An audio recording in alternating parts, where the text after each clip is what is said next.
বর্তমান রাজনৈতিক প্রেক্ষাপটে আমরা যা আন্দাজ করতে পেরেছিলাম তার উপরে ভিত্তি করে আমরা একটা লিখিত বক্তব্য নিয়ে এসেছি এবং সেই লিখিত বক্তব্যটি আমরা মাননীয় প্রধান উপদেষ্টার সমীপে পেশ করেছি এবং সেই ভিত্তিতে আমরা আলোচনা করেছি। তার একটি সারাংশ আমি আপনাদের সামনে তুলে ধরতে চাই। বাংলাদেশে গণতন্ত্র উত্তরণের লক্ষ্যে বিএনপি প্রথম থেকেই একটি সুস্পষ্ট জাতীয় নির্বাচনী রোডম্যাপ দাবি করে আসছে। আপনারা জানেন যে আমরা এটা প্রকাশ্যভাবে দাবি করে আসছি।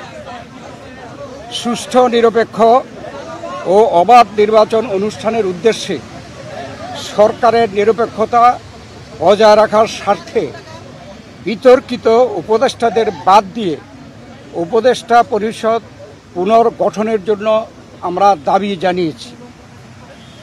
বিএনপির প্রতিটি নেতা কর্মী ব্যক্তিগতভাবে, রাজনৈতিকভাবে, পারিবারিকভাবে সবচেয়ে বেশি ক্ষতিগ্রস্ত হয়েছে আওয়ামী লীগের আমলে এবং সেই জন্য আওয়ামী লীগের বিচার সবচেয়ে বেশি দাবি করে বিএনপি। এই বিচার প্রক্রিয়া কোনোভাবে অসম্পূর্ণ থাকলে বিএনপি সরকারের দায়িত্বে যখন যাবে তখন বিচারের আওতায় এনে তা বিচার বিভাগের মাধ্যমে, স্বাধীন বিচার বিভাগের মাধ্যমে পরিপূর্ণভাবে সম্পন্ন করা হবে।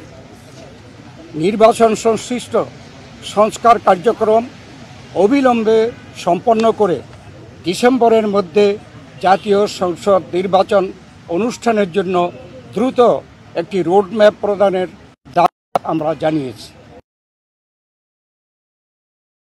করে যে অন্তর্বর্তীকালীন সরকারের মূল দায়িত্ব হচ্ছে একটি সুষ্ঠু, নিরপেক্ষ নির্বাচনের মাধ্যমে বাংলাদেশকে গণতন্ত্রে উত্তরণের প্রক্রিয়া দ্রুত সম্পন্ন করা হবে।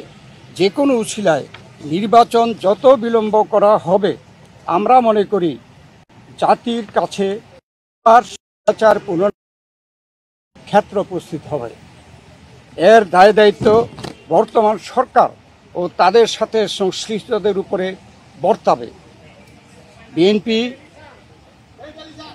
সম্প্রতি যে নানা ধরনের গুজব আছে, সেই প্রেক্ষিতে আমরা বিএনপির পক্ষ থেকে বলেছি, বিএনপি কখনই প্রধান উপদেষ্টার পদত্যাগ চায়নি, বরঞ্চ প্রথম দিন থেকেই এই সরকারকে সর্বাত্মক সহযোগিতা করে আসছে। আমাদের যে আলোচনা তার এই সারাংশ ছিল এতটুকু। আপনাদের সকলকে ধন্যবাদ। আল্লাহ হাফেজ।